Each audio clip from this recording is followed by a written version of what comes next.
Hey there, Steve Krypta here, and how would you like to build a sustainable team in our industry? You know what I'm talking about, where you actually retain the new reps that you bring onto your team. Well, if you stick around with me for the next few minutes here, I'm going to share with you 4 tips on team building and increasing your retention rate. Now, if you're saying to yourself, well, Steve, I don't have a team yet, don't worry. Tip number 4 is definitely going to help with bringing more reps into your team. So tip number 1 is setting real expectations. You know, a lot of times, a rep will be so excited about having a new person join that they kind of don't really hear anything that's going on. All they hear is, I'm ready to get started. They sign them up and, well, that's pretty much it. They don't have anything in place. They haven't had a conversation of what their needs are. So how can they expect to help them on their journey to success? So set expectations. So if they're looking at making $5,000 but only working an hour a week, you may want to have a conversation with them. Talk to your new person about what it's going to take throughout the week. If it's an hour a day or 2 hours a day, whatever their goals are, have a real conversation about what's going to be needed to reach those goals. Okay, so be authentic and set real expectations. That's tip number 1.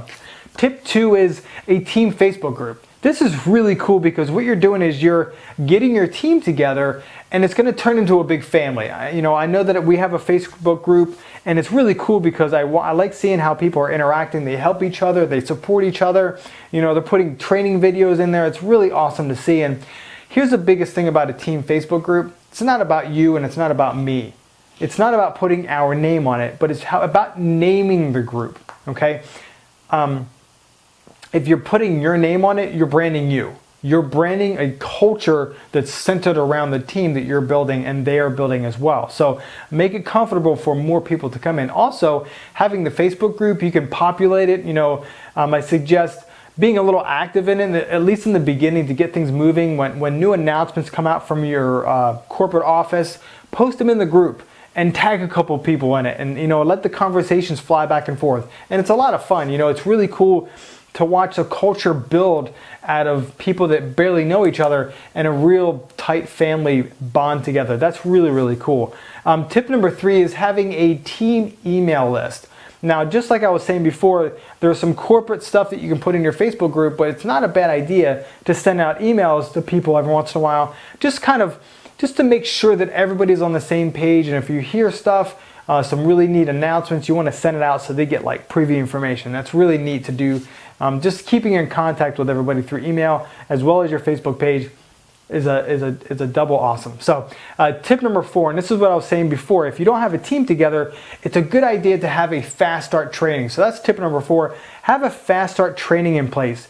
And it's a good idea to have something fairly simple, something that's easily duplicated. So, maybe the invitation process, how to set up the presentation, a basic way to close somebody or what to say when the presentation is over, and maybe some objection handling or just some tips and strategies to help a new person through the process. So a fast start training is really, really important because here's something that's neat.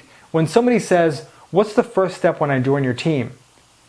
A good response is, well, I have a fast start training. We'll plug you in right away. It shows you how to invite, how to set up the presentation, and how to go through the closing process. That gives people confidence and they're going to be more willing to join your team and lock arms with you. Now, if you don't have one in place, that's okay. I'm sure that your upline has one. If they don't, check your upline's upline and so forth, because I'm sure that your company has some sort of a system in place.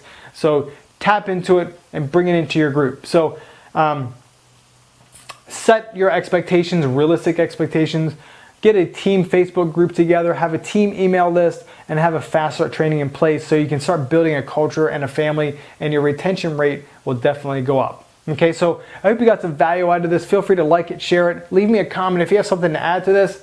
Awesome. And lastly, if you want to do videos like this, I've got a 5-module course that you can tap into. It's absolutely free. Up here on the top right-hand corner here, it's my 5-module course on how to create videos and all that kind of great stuff. You can have that for free just for coming here, and I just appreciate you. Just have an awesome day. Bye-bye.